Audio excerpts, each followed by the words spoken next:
इस लोक की क्या स्वर्ग आदि लोकों में भी स्वल्प सुख, सुखाभास है, नहीं सुख है। आप देखो जरा, बड़ा आश्चर्य होता है।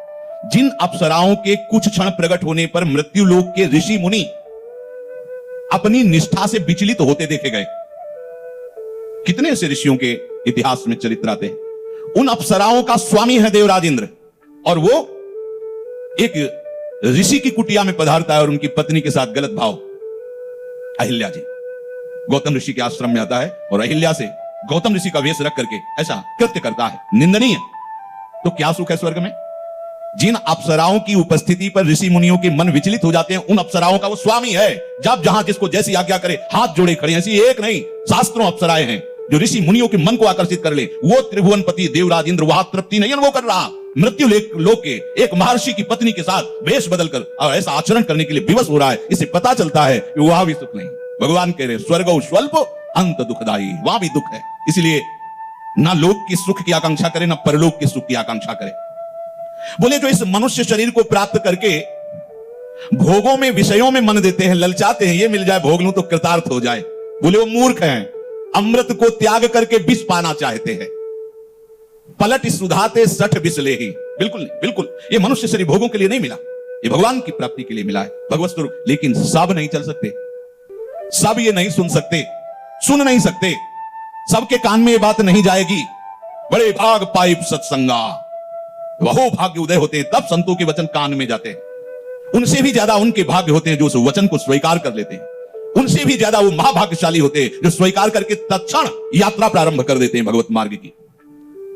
प्रभु कह रहे हैं ताही कबाहू भल कहाई न कोई, गुंजाग्रही परम मणि कोई। उसे कोई बुद्धिमान नहीं कहता जो मणि का त्याग करके गुंजा उठाने की कोशिश करे। देखो मणिगण पुंज ब्रजपति छाड़त, हित हरिवंश कर गई कंचु, कैसे मूड है। मणिगण पुंज इंद्र नीलमणि प्रभु श्री कृष्ण को छोड़ करके ये विषय रूपी कांच बटोर रहे हैं। कामधेनु का दुग्ध छोड़कर चावल की धोवन पीना चाहते हैं। आकर चारी लक्ष्य 84 जो निभ्रमत यह जीव अविनाशी। 84 लाख योनियों में अंडज स्वेदज जरायुज उद्भिद 4 प्रकार से जन्म होते हैं। बराबर इन्हीं में भागता रहता है।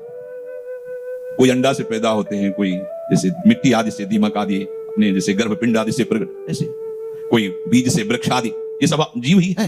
84 लाख योनियों में भटकते भटकते, ये भटकन मिटाने का समय है। समझ जाओ, समझ जाओ, बहुत बढ़िया अवसर है। नहीं काल कर्म स्वभाव गुण तुम्हें टिकने नहीं देगा, भागते रहोगे। प्रभु कह रहे फिरत सदा माया कर पेरा, काल कर्म स्वभाव गुण घेरा। कबहू ककरी करुणा नर देही, देत ईस बिनु हेतु सनेही। नर तल भव बारिद कहूं बेरो, सन्मुख मरुत अनुग्रह मेरो। करनधार सद्गुरु दृढ़ नावा, दुर्लभ साज सुलभ करि पावा। प्रभु स्वयं कह रहे माया की प्रेरणा से, कर्म स्वभाव और गुण से घिरा हुआ ये जीव 4 प्रकार की 84 लाख योनियों में भटकता रहता है। बिना ही कारण स्नेह करने वाले जो सबके ईश्वर हैं वही बोल रहे हैं और वो संबोधन कर रहे हैं। बिना कारण कृपा करने वाले वो ईश्वर दया करके फिर उस जीव को मनुष्य शरीर देते। चल अब इस बार तेरा उद्धार हो जाए, भटकना मिट जाए तेरा। ये मनुष्य शरीर भवसागर से तरने के लिए जहाज है। अगर नौका को अनुकूल वायु मिल जाए तो प्रयास नहीं करना पड़ता, सहज में नाव पार कर जाती है। अगर वहां भंवर भी है और अनुकूल वायु है तो झटके में पार हो जाएगी। प्रभु कह रहे मनुष्य शरीर मिला मानो आपको भव समुद्र से पार होने की नौका मिल गई। और सन्मुख मरुत अनुग्रह मेरो, मेरी कृपा तुम्हारे को अनुग्रह क्या, वो अनुकूल वायु। चल वृंदावन से, ये सत्संग सुन, इन महात्मा से जुड़, ये नाम जप कर, ये ऐसे चल, ये उनकी कृपा है। यहां आना, यहां जुड़ना, यहां बातें सुनना, भगवत मार्ग प्रिय लगना, ये उनकी कृपा है। नहीं सुनने का अवसर ही नहीं दिया जाता। जिन पर प्रभु की ये अनुग्रह वर्षणी दृष्टि नहीं है उनको ये बातें सुहाती ही नहीं है। वो इधर कदम, अगर भूल से किसी के संग वसा गए तो केवल दोष दर्शन और निंदा आदि के सिवा कुछ नहीं पकड़ पाएंगे। बोले अच्छी नौका मिल गई और मेरा कृपा रूपी अनुकूल वायु मिल गई और बड़े चतुर खेवैया सदगुरुदेव मिल गए। करंधार सदगुरु दृढ़ नावा। खेवैया मिलना बड़ा कठिन होता। नाव भी मिल गई, हवा भी अनुकूल, पर खेवैया नहीं तो कैसे होगा। खेवैया मिल गए, सदगुरु मिले, मानो अब मेरा अंतिम जन्म है, अब तो पार हो ही जाएगी नाव, पर अब भी चूक है। यदि ऐसा संयोग प्राप्त होने पर मनुष्य शरीर, भगवत कृपा से नाम धाम रूप का आदि का परिचय, सदगुरुदेव की शरण, और यदि अब भी आसक्ति का त्याग करके भगवत प्राप्ति नहीं कर रहे हो तो कह रहे जो न तरे भव सागर नर समाज अस पाई, सो कृत निंदक मंदमती आत्मान गति जाई। जिसे ऐसा सौभाग्य मिल गया है, मनुष्य शरीर रूपी नाव, भगवत कृपा रूपी अनुकूल वायु और सदगुरु रूपी चतुर खेवैया मिल गया है, और फिर भी वो भवसागर से पार नहीं हो पा रहा, अर्थात गुरु आज्ञा का पालन करके, समस्त रागों का त्याग करके, वैराग्य से दृढ़ होकर अनुराग मार्ग में नहीं चल रहा है, तो बोले बड़ा निंदनीय है, वो आत्महत्यारा है, उसकी दुर्गति निश्चित है। जैसे लोग कह देते हैं कि हम कोई पाप करते हैं क्या कि भजन करें, अपने लड़के बच्चों का पालन करते, मेहनत करते, क्या जरूरत है भगवान की। तो तुम सरकारी आदमी हो, स्वतंत्र थोड़ी कि जो तुम्हें मन में आवे सो करो। सरकारी आदेश है, जाओ मृत्यु लोक में, तुम्हें मनुष्य शरीर दिया, मेरा भजन करके समस्त आसक्तियों को मिटाकर जीवन मुक्त अनुरागी बनो। अब आप इस आज्ञा का उल्लंघन करेंगे, मोही बनेंगे, विषयी बनेंगे, भोगी बनेंगे, तो सरकारी दंड मिलेगा, नरक, दुर्गति तुम्हारी होगी। आपने कहा हमने कोई पाप तो किया नहीं, तो आज्ञा का उल्लंघन सबसे बड़ा पाप है, भोगो। कई बार सुनाया कि भारत सरकार तुम्हें सारी सुविधा देकर विदेश भेजे कि आपको अमुक काम करना है, भारत की तरफ से आप जाओ और ऐसा करो, जाके वहां आपको सारी सुविधा, गाड़ी बंगला, स्त्री परिवार सब सुखपूर्वक, और आप इसी में समय व्यतीत किए, जो समय दिया गया था वापस बुलाए गए, जिस काम के लिए भेजा गया था, जितनी सुविधाएं दी गई थी उसी काम के लिए उस काम को किया, बोले नहीं, तो भारत सरकार आपको जेल में डाल देगी कि आपने सुविधाओं का भोग किया, लेकिन आपको जिस काम के लिए भेजा गया था वो काम नहीं किए, इसलिए तुम देशद्रोही हो, तुम्हें दंड मिलेगा। ऐसे ही भगवत द्रोही हो, भगवत आज्ञा का उल्लंघन करके भजन ना करते हुए विषय भोगों में समय व्यतीत किया, ऐसे दिव्य मनुष्य शरीर को, तो जाओ नार की गतियों को भोगो, ये दंड मिलेगा। भगवत द्रोही हो, जो न तरे भवसागर अस समाज नर पाए, सुवति निंदक मंदमति आत्महनन गति जाए। प्रभु कह रहे जो परलोक इहां सुख चाहू, सुनी मम बचन हृदय दृढ़ गाहू, सुलभ सुखद मार्ग यह भाई, भगति मोरी पुराण श्रुति गाई। प्रभु कह रहे यदि इस लोक में भी और परलोक में सुख पाने की इच्छा रखते हो तो मेरी बात सुनो, मेरी सो, हरिवंश महाप्रभु मेरी सो भैया, ए भाई तुम्हें मेरी कसम है, कृष्ण गुण संच ही परलोक सकल सुख पावत, मेरी सो कृष्ण गुण, तुम्हें हम अपनी शपथ दिला के कहते हैं भगवत भजन करो, इस लोक और परलोक सब जगह सुख पाओगे। यहां कह रहे जो परलोक यहां सुख चाहो, यहां भी दसों दिशाएं आनंदमयी हो जाती है जो भगवत शरणागत होता है। मेरे वचन सुनो, प्रभु कह रहे मेरे वचन सुनो, अगर इस लोक और परलोक में भी सुख चाहते हो, हृदय में मेरे वचनों को दृढ़ता पूर्वक पकड़ो। एक मेरी भक्ति का मार्ग ऐसा सुलभ है, सुखदायक है, और समस्त पुराणों और वेदों ने भी गाया है।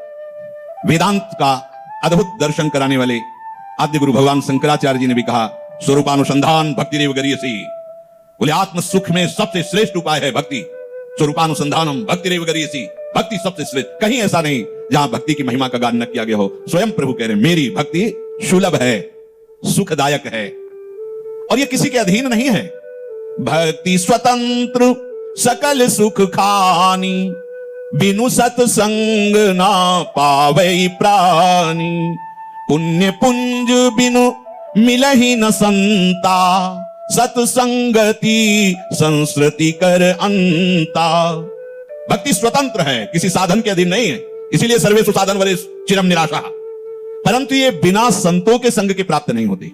स्वयं भगवान कह बिनु सत्संग न पावई प्राणी, अगर संतों का संग नहीं मिला तो भक्ति का रंग चढ़ने में आने वाला नहीं, और बिना सुकृतों के समूह के संत दर्शन नहीं होते। पुण्य पुंज बिन मिले न संता, और यदि संत मिल गए तो संत का ऐसा महामहिम प्रभाव है कि संस्कृति कर अंता, अब तुम्हारे आवागमन चक्र का निश्चित नाश हो जाएगा। भगवान कह रहे हैं मैं जिस भक्ति की बात कह रहा हूं उसमें कोई विशेष प्रयास की बात नहीं है। कहु भगति पथ कवन प्रयासा, जोग न मख जप तप उपवासा, सरल स्वभाव न मन कुटिलाई, जथा लाभ संतोष सदाई। कहो भाई भक्ति मार्ग में क्या तुम्हें कठिनता लगती है? भगवान कहे क्या कठिनता है, क्या श्रम है? मैं ये तो नहीं कह रहा कि आप अष्टांग योग, आसन प्राणायाम प्रत्याहार ध्यान धारणा समाधि यम नियम, ऐसा तो नहीं कह रहा, भक्ति की बात कर रहा हूं। इसमें योग की भी आवश्यकता नहीं, अष्टांग योग। इसमें बड़े बड़े यज्ञों की बात नहीं कर रहा हूं कि अविष्यान इतना रुपया इतना पैसा होता वैसी यज्ञ होगी, इसकी भी जरूरत। इस मंत्र का ऐसे जप अनुष्ठान करो, ऐसा भी भक्ति में विधान नहीं किया। कठोर तपस्या का ऐसा भी आदेश नहीं किया। हां, यहां जो आवश्यकता है उसको समझो। मन में कपट न रखो, सरल स्वभाव न मन कुटिलाई। सरल स्वभाव वाले बनो, जो वाणी में वही हृदय में वही आचरण में, जो हृदय में वही वाणी में वही आचरण में, यह है सरल स्वभाव। हृदय में कुछ, वाणी में कुछ, आचरण में कुछ, इसे कपटी कहते हैं, कपटी। सरल क्या? जो हृदय में वही वाणी में वही आचरण में, तीनों में अंतर नहीं। जो हृदय में चल रहा है वही वाणी में बोल रहे वही आचरण में है। आचरण कुछ और, मन कुछ और, वाणी कुछ और, यही कपटी पुरुष का लक्षण। प्रभु कहते मोहि कपट छल छिद्र न भावा। भक्ति में कपट बहुत बाधक है। सरल स्वभाव न मन कुटिलाई। प्रभु कह रहे भक्ति में स्वभाव सरल चाहिए। सरलता का स्वरूप मन, वचन और चेष्टा एक, जो मन में वही वचन में वही चेष्टा में। और दूसरी बात, जैसे प्रभु रख रहे हैं वैसे संतोष धारण करो। जैसे प्रभु, जथा लाभ संतोष सदा, काहू सो कछु न चाहोगे। यहां कह रहे जथा लाभ संतोष सदाई। जैसी परिस्थिति तुम्हारी है प्रभु तुम्हारे योग्य रचकर भेजा, निकलो उससे न राग करो न द्वेष करो। वो तुम्हें उठाने के लिए परिस्थिति रची गई है प्रभु के द्वारा। जथा लाभ, जैसे प्रभु ने आपकी व्यवस्था की, ठीक आपके लायक है, आप उसमें न राग करो और न द्वेष करो, निकलो, उससे ऊपर निकलो। एक बात कही कि सरलता होनी चाहिए, कपट नहीं। दूसरी बात कही कि जैसी परिस्थिति हो उसमें संतोष धारण करो, जोई जोई प्यारो करे सोई मोई भावे। अब तीसरी बात और जोर की कह रहे हैं प्रभु, ये भक्ति के लिए अति अनिवार्य बातें कही। कह रहे हैं मेरी भक्ति में जोग नमक जप तप उपवासा, लेकिन इसकी जरूरत है। सरल स्वभाव नमन कुटिलाई, जथा लाभ संतोष सदाई। ये जो बात कह रहे हैं सब बातों की एक बात है। कह रहे मोर दास कहाई नर आसा, करई तो कहू कहां विश्वासा। बहुत कहूं का कथा बढ़ाई, यही आचरण बश्य में भाई। मेरा दास कहलाकर किसी मनुष्य की आस करे तो बोलो ये क्या मेरी भक्ति है, क्या मेरा विश्वास है, क्या ये मेरा दासत्व है? मोर दास कहाई नर आसा, करई तो कहू कहां विश्वासा। मेरा दास कह, अरे अनंत शक्तियों के स्वामी प्रभु, किसी की तरफ आंख उठा के भी नहीं देखना कि ये कभी हमारे काम में आ जाएगा, ये कभी अवसर आने पर हमारा सहयोग करेगा। धिक्कार है ऐसी दासता को जो प्रिया प्रीतम के चरणारविंद का आश्रय लेकर किसी और की तरफ देखना पड़े। ये आंखें फूट जाए जो किसी और की तरफ देखे, ये कान फूट जाए जो किसी और की बात पर विश्वास करके सुने उसे। नहीं, हमें प्रिया प्रीतम की बात, प्रभु की, हरि गुरु की बात, बस श्रवण फुटो जो वन सुनो श्री राधा जस भय। हमारे मुख में जो जिह्वा है वो अनन्य भाव से अपने आराध्य देव की रटन में गुण लीला में रहे, अन्यथा मूक हो जाए, वाणी अंतरहित हो जाए, बोलना बंद हो जाए या जबान कट जाए। ये निष्ठा, कितना आनंद है। इतने बड़े प्रभु ठेका ले रहे हैं, मेरा दास, फिर क्या उदास, फिर क्या दूसरों से आस, क्या भरोसा किसी और का। प्रभु का बल, महाबल, अन्य आशा नहीं। हम लोग फंसे। देखो प्रभु कह रहे भक्ति में ये तीन बातें अति अनिवार्य हैं। कपट मत रखो, सरल स्वभाव रखो। दूसरी बात, जैसी परिस्थिति है उसी में भजन करो, विचलित मत हो, प्रभु ने आपके योग्य परिस्थिति रची। तीसरी बात, किसी का भरोसा मत रखो, एकमात्र प्रभु से ही आशा, भरोसा और बल हो। प्रभु कह रहे हैं देखो अगर ऐसे आचरण करोगे तो मैं तुम्हारे बसीभूत हो जाऊंगा। प्रभु स्वयं अपना बसीकरण उपाय बता रहे, यही आचरण बस में भाई। ऐसे आचरण से जो युक्त होता है उसके मैं अधीन हो जाता हूं। कैसे? बैर न विग्रह आस न त्रासा, सुख में ताही सदा सब बाशा। सुख में ताही सदा सब आशा, अनारंभ अनिकेत अमानी, अनघ अरोस दक्ष विज्ञानी। जो मेरा भक्त होता है वो पहली बात किसी से दुश्मनी नहीं ठानता, अजात शत्रु तेषदा। हरिवंश नाम लीजिए, ये बात पकड़िए। अगर आपके अंदर किसी के प्रति भी बैर है तो अभी हरिदासत्व में कमी है। किससे बैर करोगे? सब में उसी का रूप समाया, कौन है अपना कौन पराया। सब प्रणाम करने योग्य बंदनी मेरे प्रभु ही नाट्य कर रहे हैं माया को स्वीकार करके। किसी को गाली नहीं देना, क्योंकि वो गाली सीधे प्रभु के पास जाएगी। उन्हीं को हम जान नहीं पा रहे, वही है। किसी से वैर नहीं और किसी से विग्रह नहीं। विग्रह माने लड़ाई झगड़ा। कुछ लोग प्रगट में लड़ाई झगड़ा नहीं करते लेकिन लड़ाई झगड़ा कराते रहते हैं। तुम सुना? बोले क्या कहना नहीं किसी, वो ऐसा तुम्हारे प्रति कह रहा था। अब उसके जो भाव अभिव्यक्तियां हुई उसके पास पहुंचा। तुम जानते ना वो ऐसा ऐसा कह रहे थे, किसी दिन पक्का ऐसा हो जाएगा। वो किसी दिन क्या, आज ही शाम के हम और चुप दूर खड़े देख रहे हैं। कुछ ऐसे मजेदार स्वभाव वाले होते कि दोनों को लड़ा के ऐसे भी भगवान की भक्ति नहीं कर पाते। चुगलखोर, ये भगवान की भक्ति। बच्चों ये सब है हमें, ये सब चीजें हमें हैं, इसलिए सावधान। हरिदासत्व में कलंक है किसी का आश्रय लेना, किसी से वैर करना, किसी की लड़ाई झगड़ा कराना या लड़ाई झगड़ा करना। अब क्यों लड़ाई झगड़ा करें? अगर तुम गाली देते हो, अपमान करते हो, मारते हो, तो हम कोई अनाथ थोड़ी है, हमारे स्वामी वो देख लेंगे तुम्हें, और वो जब देख लेंगे निहाल हो जाओगे, तुम निहाल हो जाओगे। वो निहाल कर देते हैं पक्का। कभी द्वेष करने लायक नहीं रहोगे जिस दिन उनकी दृष्टि पड़ गई। बहुत सावधान। भगवान मांग कर रहे हैं, वैर न विग्रह आस न त्रासा। किसी और से आस नहीं, मिटाओ। अभी देखो कहां आस है, किसी के शरीर से आस, किसी के भोगों से आस, किसी से कोई आस नहीं। एक भरोसा, एक बल, एक आस विश्वास।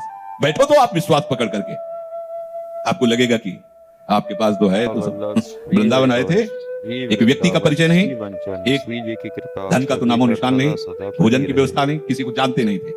ये किसकी व्यवस्था है? महारानी की व्यवस्था। मेरी व्यवस्था है क्या? नहीं, महारानी की। आप भी आश्रित होकर देखिए, उनको भेष से थोड़ी मतलब होता है, उनको तो अपनेपन से मतलब होता है। आपने बहुतों को अपना बना रखा है, महारानी जो देख रही है अंदर से। और जिस दिन ऐसा आएगा कि गोरे चरणारविंद के सिवा कुछ नहीं, तो श्री राधा किंकरी नाम लुटती चरण यो अद्भुता सिद्धि कोटि। करोड़ों अद्भुत सिद्धियां हाथ जोड़े खड़ी रहती। ये किसी की चापलूसी या चालबाजी से थोड़ी सुविधाएं, ये महारानी की कृपा कोर से सब। उस कृपा कोर के आप भी अधिकारी हैं, पर शर्त है मोरदास कहाई नरासा, अन्य की आशा नहीं, अन्य आशा नहीं। प्रभु कह रहे उसके लिए सभी दिशाएं सुखमयी होती हो, जहां भी वास करेगा आनंद ही आनंद रहेगा। किसको? किसी से बैर नहीं, किसी से झगड़ा नहीं, किसी से आस नहीं, किसी से भय नहीं। क्यों भय किसी से? इतना बड़ा मालिक मेरे साथ है, मुझे कोई छू सकता है? हाँ, उसको पिटवाना है तो कोई बचा सकता है? नहीं बचा पाएगा। उसको नहीं पिटवाना तो कोई पीट सकता है? नहीं। आग में फेंका गया, जहर खवाया गया, सांपों के बीच में कृत्या उत्पन्न की गई, क्या क्या नहीं किया गया। एक रोम झुलसा क्या प्रहलाद का? तो प्रभु केवल प्रहलाद जी के ही है क्या? नहीं, प्रभु यहां कह रहे हैं यही आचरण बस समय भाई, ऐसे आचरण करो मैं तुम्हारे अधीन हो जाऊंगा। प्रभु कह रहे हैं अनारंभ, ये महान भक्त का लक्षण, ये सिद्ध भक्त का लक्षण।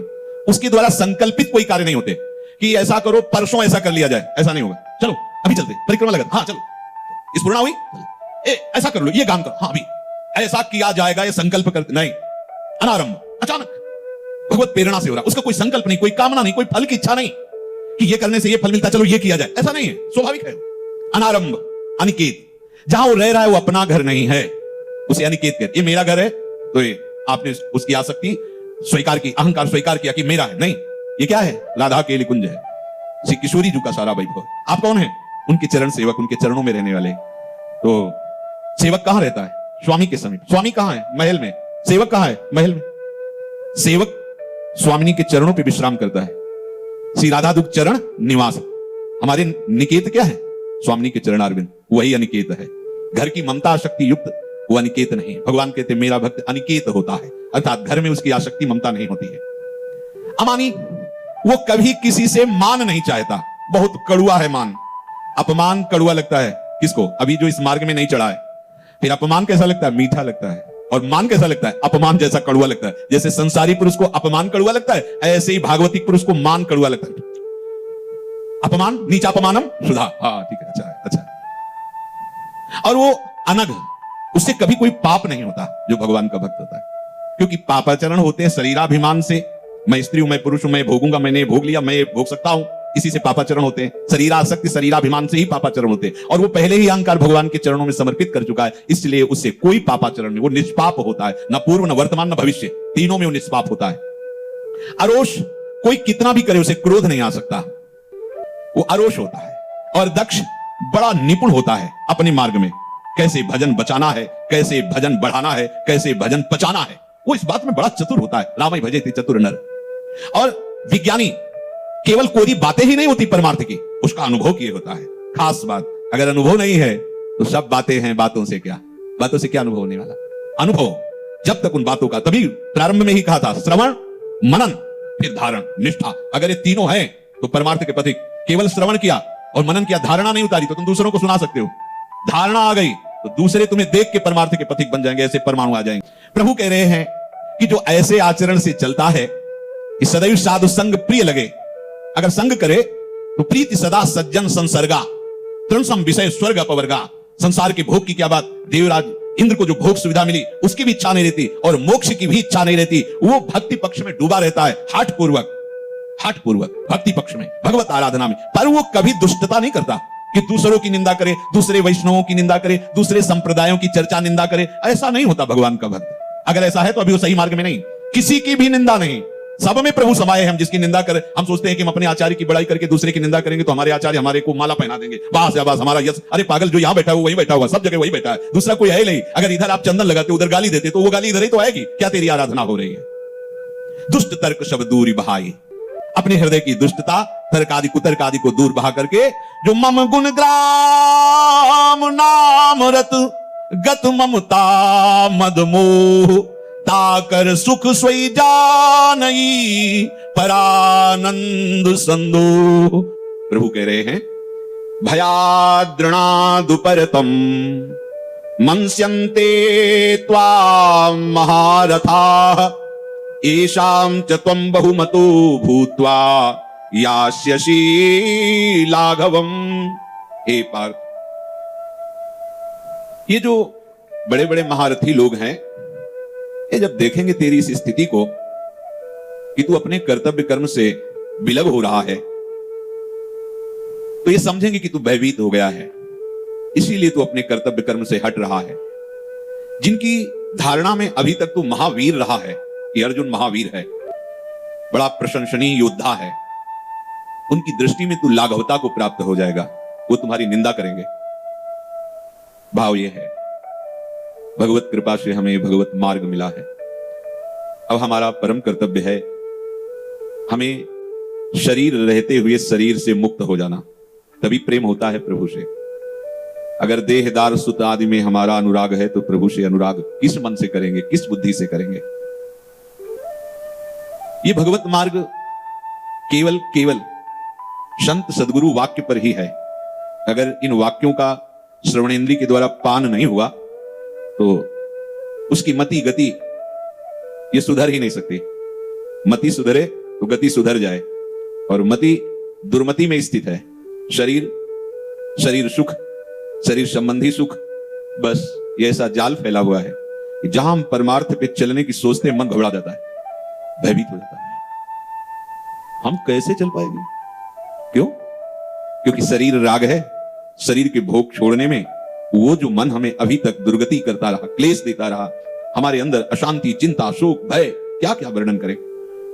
आज जब हमें सदगुरु कृपा से अवसर मिला है, इन सब प्रापंचिक भ्रमात्मक जो सुखाभास परिणाम स्वरूप दुख, इससे मुक्त होने का अवसर है, तो यही मन हमें धोखा दे रहा है, मन भयभीत कर रहा है। हम कैसे चल पाएंगे?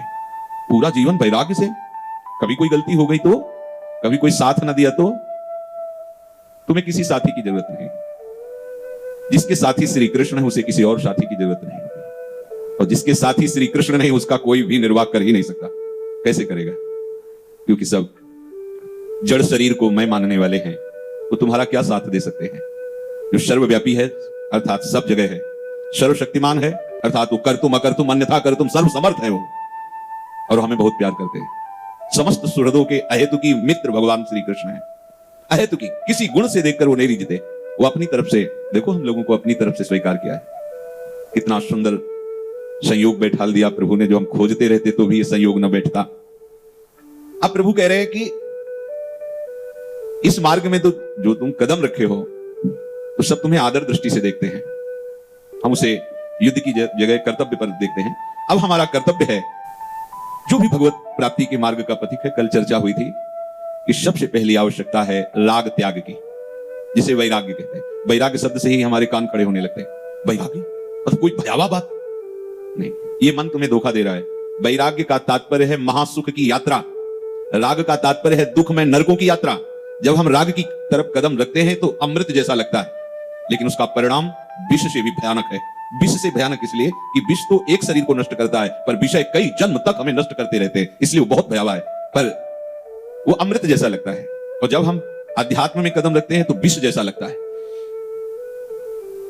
नींद भी नहीं ठीक से लेने को मिलता इसमें, तो 2 बजे जग जाओ। कैसे कह रहे हैं अच्छे पदार्थ भी मत पाओ, बंद कर दिया बाजार का, बाजार को बंद कर दिया। वो प्रश्न डबल रोटी तो अब हम बना नहीं पाते रोज भोजन, तो डबल बेकरी के बिस्कुट तो चल सकते हैं ना, वो अमुक चीज चल। हमारा उद्देश्य आपको परेशान करना नहीं है, परेशानी से मुक्त करना है।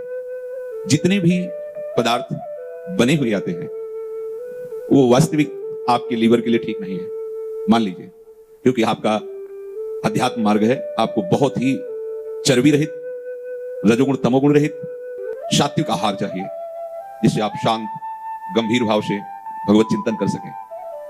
इन सब पदार्थों में वो बात नहीं है जो हमें परमार्थ में पुष्टता दे सके।